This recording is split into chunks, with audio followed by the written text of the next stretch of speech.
te vois pensif là. J'ai l'impression que tu as quelque chose de spécial à me dire aujourd'hui. Non, non, non, j'étais dans un combat spirituel, Fatima. Un combat tu sais. spirituel, mais tu es assis là. Non, mais pour moi, le combat spirituel, tout ce qu'on a vu jusque maintenant, ça m'a tellement aidé. Oui. Et dans ce combat spirituel, il ne faut pas oublier que Dieu nous aide, Fatima.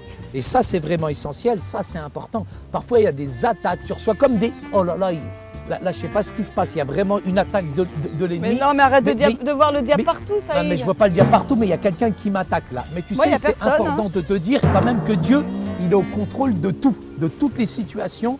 Et parfois, nous, on veut combattre, mais il faut laisser aussi Dieu combattre. Et quand c'est Dieu qui combat, sache qu'il connaît tout, il sait tout, il est au contrôle de tout, Fatima. Mais ça y est, est-ce que tu penses, regarde, tu reçois des pierres, est-ce que tu penses que vraiment Dieu, il est au contrôle de tout? Bien sûr que Fatima, c'est une question qui est très délicate en même temps. Mais si je te dis oui, ça voudrait dire que Dieu, finalement, ne nous laisse pas faire un choix. Tu sais, ça y est, Dieu, il permet à l'homme de prendre ses propres décisions. Il ne va pas lui dire fais ci, fais ça, va par là, va par là. Non, on a aussi notre responsabilité, on a C'est aussi notre part important, à faire. Fatima. C'est vrai que si je dis non, les décisions des hommes comptent aussi. Et ça viendra à dire finalement que Dieu, il n'est pas souverain. Mais Dieu est souverain, il est au contrôle de tout. J'ai aucun problème avec ça. Écoute, moi, je vais lire des versets bibliques parce que j'ai besoin vraiment de m'appuyer sur la parole de Dieu pour voir si ce que tu dis est vrai. Ésaïe 59, les versets 1 et 3. Et je vais aussi lire Ésaïe 59, les versets 15 à 21. Non, la main de Dieu n'est pas trop courte pour sauver, ni son oreille trop dure pour entendre, mais ce sont vos crimes qui mettent une séparation entre vous et votre Dieu. Car ce sont vos péchés qui vous cachent sa face et l'empêchent de vous écouter, car vos mains sont souillées de sang. La vérité a disparu et celui qui s'éloigne du mal est dépouillé. L'Éternel voit d'un regard indigné qu'il n'y a plus de droiture. Il voit qu'il n'y a pas un homme, il s'étonne de ce que personne n'intercède. Alors, son bras lui vient en aide et sa justice lui sert d'appui. Il se revêt de la justice comme d'une cuirasse et il met sur sa tête le casque du salut. Il prend la vengeance pour vêtement et il se couvre de la jalousie comme d'un manteau. Il rendra à chacun selon ses œuvres. La fureur à ses adversaires, la pareille à ses ennemis. Il rendra la pareille aux îles. On craindra le nom de l'Éternel depuis l'Occident et sa gloire depuis le soleil levant. Quand l'ennemi viendra comme un fleuve, l'Esprit de l'Éternel le mettra en fuite. Un Rédempteur viendra pour Sion, pour ceux de Jacob qui se convertiront de leurs péchés, dit l'Éternel. Voici mon alliance avec eux, dit l'Éternel, mon esprit qui repose sur toi, et mes paroles que j'ai mises dans ta bouche ne se retireront point de ta bouche, ni de la bouche de tes enfants, ni de la bouche des enfants de tes enfants, dit l'Éternel, dès maintenant et à jamais. Tu vois, c'est vraiment un excellent texte, Fatima, que tu viens de nous lire. On voit en tout cas que là, le peuple d'Israël, enfin, ils étaient complètement là dans la désobéissance et en même temps, ils avaient quand même commis beaucoup de péchés. Eh bien, tu vois, dans ce chapitre, Fatima, on voit une chose, c'est que Dieu, oui, ça y est, dis-moi, Dieu dans sa souveraineté, Dieu dans sa bonté, Dieu a donné à Israël la liberté finalement de faire ce qu'il veut. Faire ce qu'il veut, c'est-à-dire qu'il leur a quand même laissé la liberté, le choix. Tu sais, ça y est, dans les versets que j'ai lus, je m'aperçois que Dieu, en quelque sorte, il aurait changé de stratégie. Tu sais, finalement, on peut voir que Dieu a envoyé un Rédempteur à Israël, non pas pour les sauver de leurs ennemis, mais pour les sauver de leurs péchés. Et ça veut dire que finalement, Dieu, il est au contrôle de tout. Heureusement, Fatima, la volonté de Dieu, tu sais, elle est faite malgré parfois notre nature qui est rebelle, qui résulte finalement de ce libre arbitre. Dieu, il exerce son contrôle grâce à l'aide des gens qui le prient. Et la façon finalement dont Dieu contrôle, je dirais, tout est entre ses mains, Fatima.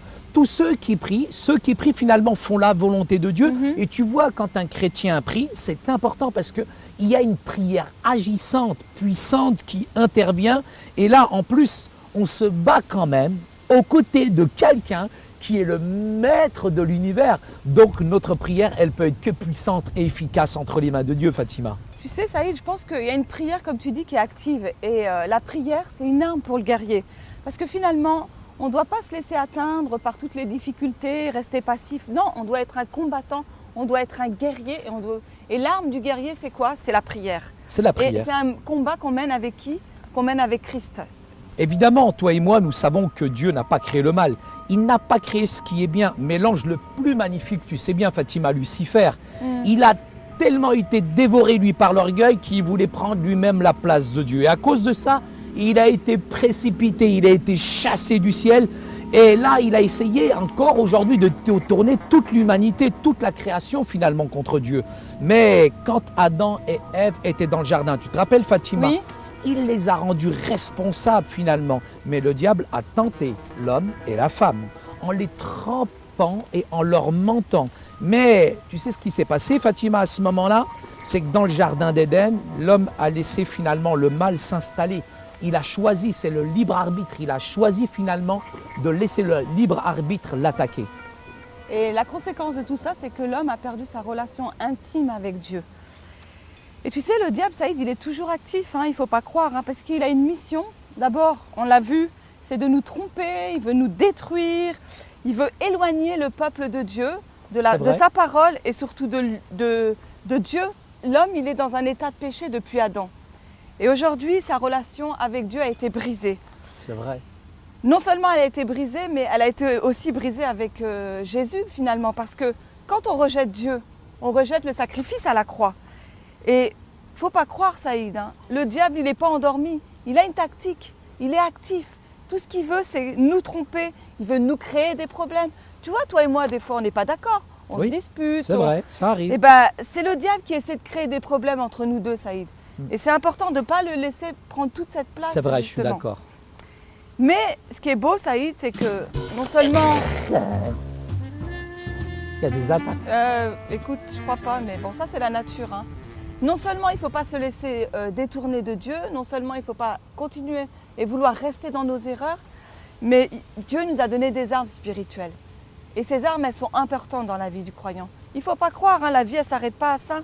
Il faut rester ferme face aux puissances du diable. Parce que la Bible, elle dit que résistez au diable et il s'enfuira loin de vous. C'est vrai. Et le diable, il a une tactique, c'est de nous éloigner de Dieu.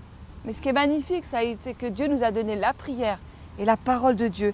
Et elle est comme un outil qu'on peut utiliser pour rester dans la volonté de Dieu. Tout d'abord, on devrait quand même se purifier de toute malice. Et je crois que c'est important de confesser nos péchés. Il faut arriver dans une vraie repentance. Et souvent, au travers de la prière et de la parole de Dieu, on devrait résister au diable. Et on sait une chose, à travers cette action-là, il fuira loin de nous. Le diable, il a été vaincu. Ça, il faut se rendre compte une bonne fois pour toutes. Jésus est mort, mais il est ressuscité. Cependant, c'est vrai qu'en tant que chrétien, on ne peut pas complètement détruire, je dirais, les malices du diable. Il est là, il est actif, ça y est. Il est actif, c'est clair, mais là se fera, tu sais, dans une bataille finale où Dieu va véritablement, littéralement, je dirais, vaincre le malin une bonne fois pour toutes. Alors, je vais rappeler quelques points essentiels. Dieu est au contrôle de tout, Dieu n'a pas créé le mal. Le mal est survenu à cause de l'orgueil. Il en résulte que le diable a été chassé du ciel et qu'il ne fait que répandre le mal depuis lors. L'homme a aussi été trompé par le diable. Il a été attiré dans le péché. Depuis lors, il est né dans le péché. Et à cause de cette nature pécheresse, l'homme ne peut plus avoir cette relation qu'il avait finalement avec Dieu. Maintenant, mais Dieu a envoyé son Fils Jésus-Christ mourir pour nos péchés au travers de sa mort et de sa résurrection.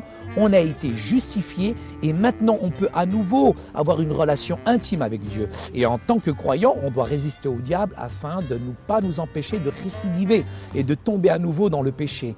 Eh bien, simplement, dire un grand merci à ceux, à celles qui nous ont écoutés, à ces petits canards qui m'ont plus ou moins perturbé. Et nous sommes dans un combat spirituel que déjà Dieu a remporté une bonne fois pour toutes sur la croix. Merci à chacun, merci à chacune. Et je suis complètement libre et je suis libéré aujourd'hui parce que Dieu a gagné le combat, Fatima. Amen, ça y est. Merci.